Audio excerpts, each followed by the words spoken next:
Oke, halo semuanya. Perkenalkan, nama saya Bima Dirgantara Pamungkas dengan NIM G00252226 dari kelompok B10.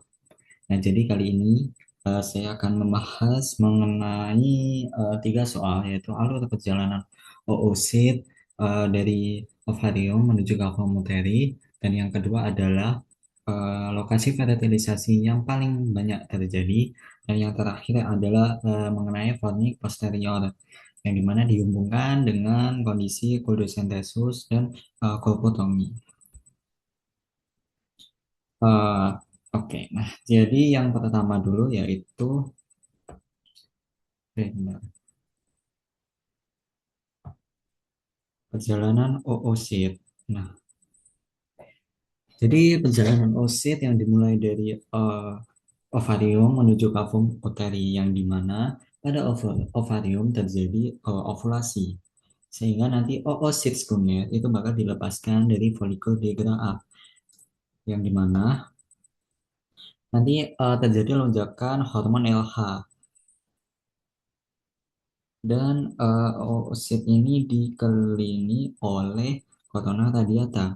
Terus lanjut ke tuba uterina, yang dimana nanti setelah ovulasi oosit nanti bakal masuk ke ujungnya terlebih dahulu, ujungnya dari tuba uterina, dari gerakan fimbriae dan aliran cairan, sehingga nanti masuk oosit masuk ke dalam tuba uterina. Nah, nanti setelah masuk ke tuba uterina, nanti bakal masuk ke infundibulin hingga ke ampula, yang dimana nanti pada lokasi ampula terjadilah fertilisasi, yang dimana ada kasus yang dimana hal itu sering terjadi ya. Nah, nanti kan transfernya itu melalui tuba uterina. Nah, yang dimana nanti dia dibantu dengan gerakan silia dari epitel dari si tuba uterina.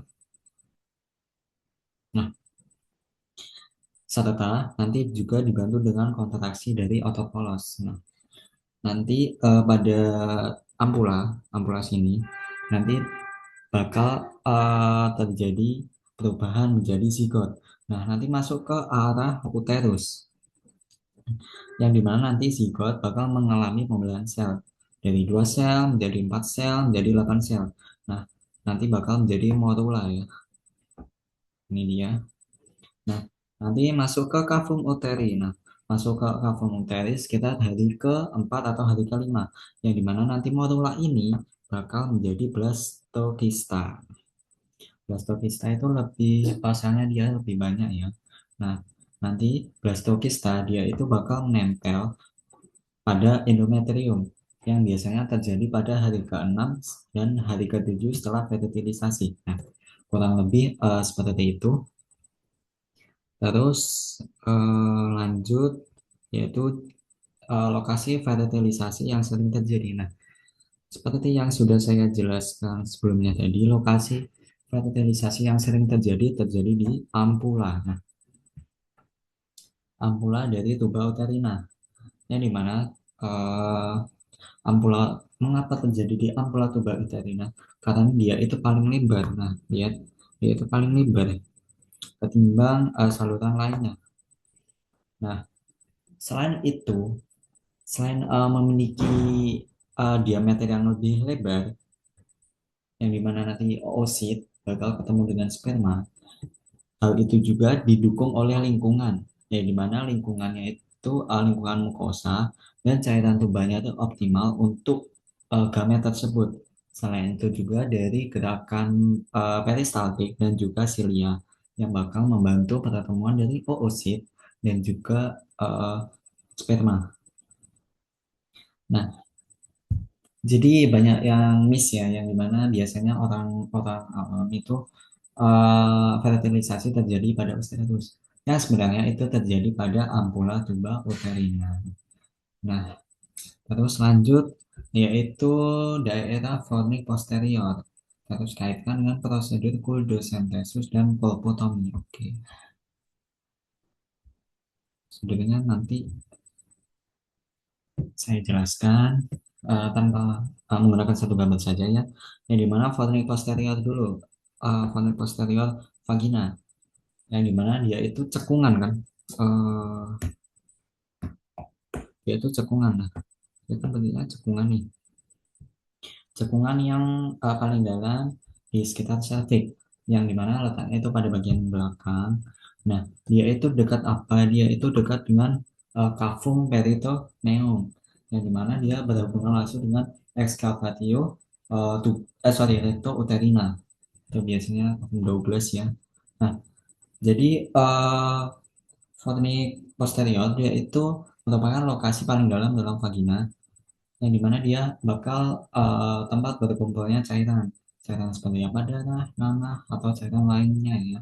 Nah, dia itu juga sebagai akses langsung dari rongga peritoneum, yang dimana dia itu hanya dipisahkan oleh dinding tipis saja ya, sehingga nanti mudah dijangkau pada saat pemeriksaan. Nah, dan juga karena dia itu apa ya, signifikansinya itu lebih tinggi gitu.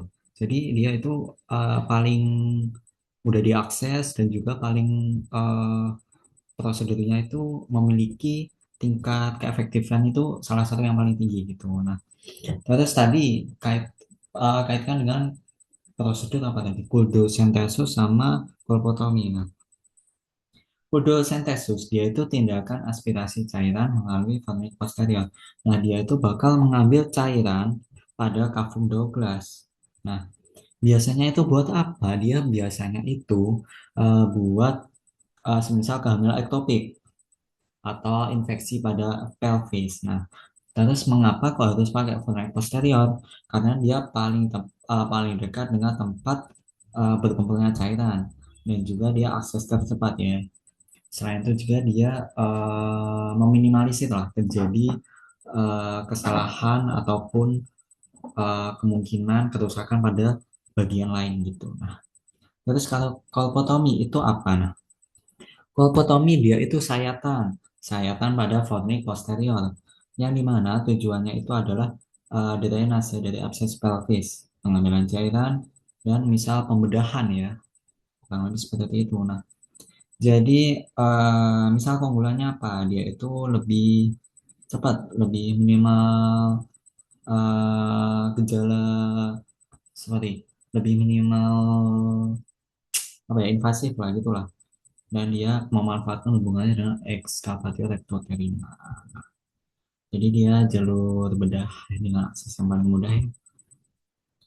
Nah, kesimpulannya seperti apa? Ya, intinya faktor posterior itu memiliki nilai penting karena dapat melakukan prosedur yang dimana nanti prosedurnya itu bakal bisa mendeteksi beberapa gejala klinis, dan tanpa menimbulkan efek samping uh, yang terlalu besar seperti itu. Nah, jadi seperti itu penjelasan dari saya. Bila ada salah kata atau dalam pengucapan, saya mohon maaf. Terima kasih telah menonton sampai habis.